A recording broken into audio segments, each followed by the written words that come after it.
السلام علیکم ورحمۃ اللہ وبرکاتہ۔ عید کی راتوں میں عبادت کی فضیلت۔ عن ابی امامۃ رضی اللہ تعالی عنہ قال قال رسول اللہ صلی اللہ تعالی علیہ وسلم من قام لیلۃ العیدین محتسبا للہ تعالی لم يمت قلبه یوم تموت القلوب، رواہ ابن ماجہ۔ وفی روایت الطبرانی من صلى لیلۃ الفطر والاضحى لم يمت قلبه یوم تموت القلوب۔ حضرت ابو امامہ رضی اللہ تعالیٰ عنہ نبی اکرم صلی اللہ تعالیٰ علیہ وسلم کا ارشاد نقل فرماتے ہیں کہ جو شخص اخلاص اور ثواب کی امید کے ساتھ عید کی دونوں راتوں میں یعنی عیدین میں اللہ تبارک و تعالیٰ کی عبادت کرے، اس کا قلب اس دن زندہ رہے گا جب سب لوگوں کے دل مر جائیں گے۔ یہی بات طبرانی کی روایت میں بھی موجود ہے۔ اس روایت کا مطلب یہ ہے کہ عیدین کی راتیں اللہ تعالیٰ کی نظر میں نہایت فضیلت رکھتی ہیں۔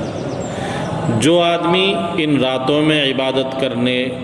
اور اللہ کی رضا حاصل کرنے کی نیت سے اللہ کے دربار میں حاضر ہوگا تو اللہ تعالیٰ اس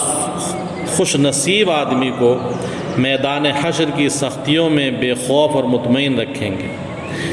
یہ رات انعام کی رات کہلاتی ہے۔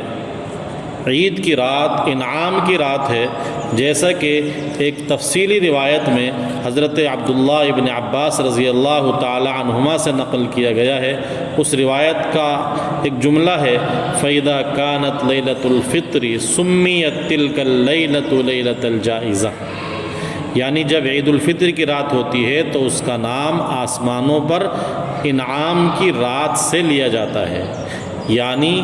یہ رات جو عید کی رات ہے یہ انعام کی رات ہے، اور اس انعام کی رات کو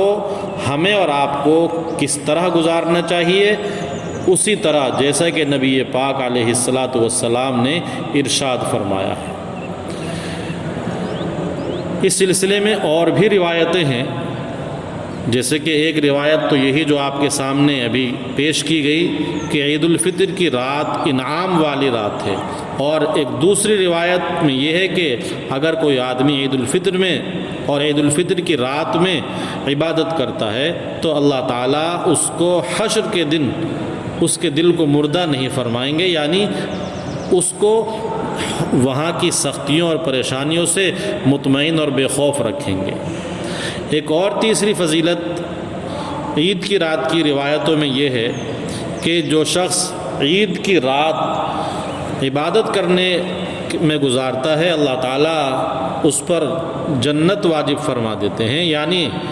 اللہ تعالیٰ اس کو جنت میں داخل کرنے کا فیصلہ فرما دیتے ہیں۔ روایت کے الفاظ کچھ اس طرح ہیں من احیا اللیالی الاربع وجبت له الجنہ لیلۃ الترویہ ولیلۃ عرفہ ولیلۃ النحر ولیلۃ الفطر، رواہ ابن عساکر فی تاریخہ۔ حضرت معاذ بن جبل نبی اکرم صلی اللہ علیہ وسلم سے نقل فرماتے ہیں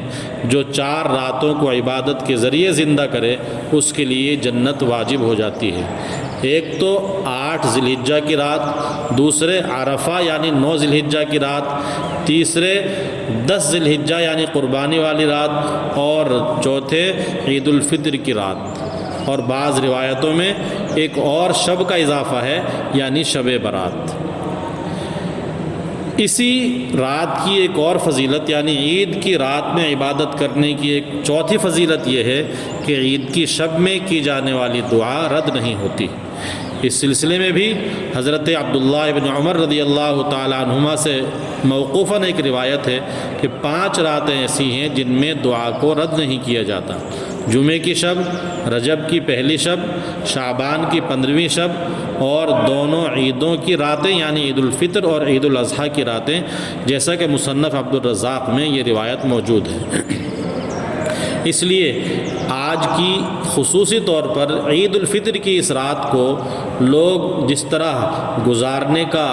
ایک اہتمام کرتے ہیں، مٹر گشتی کرتے ہیں اور طرح طرح کے فتنے اور فساد اور لہو و لعب کے ساتھ میں اس رات کو یوں ہی گزار دیتے ہیں، تمام مسلمانوں سے درخواست ہے کہ عید کی اس رات کو جو انعام کی رات ہے، یعنی پورے مہینے کے عبادات اور تلاوت اور تمام اذکار و وظائف اور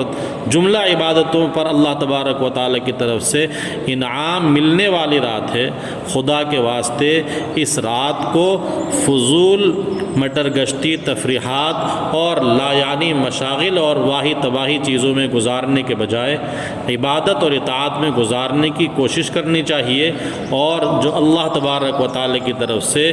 اس رات میں انعام ملنے والا ہے اس خیر سے ہرگز ہرگز محروم نہیں ہونا چاہیے۔ اللہ تعالیٰ مجھے اور آپ کو اس رات کی قدردانی عطا فرمائے، آمین۔ السلام علیکم ورحمۃ اللہ وبرکاتہ۔ Please like, share and subscribe to Mufti Zakawat Hussain official YouTube channel.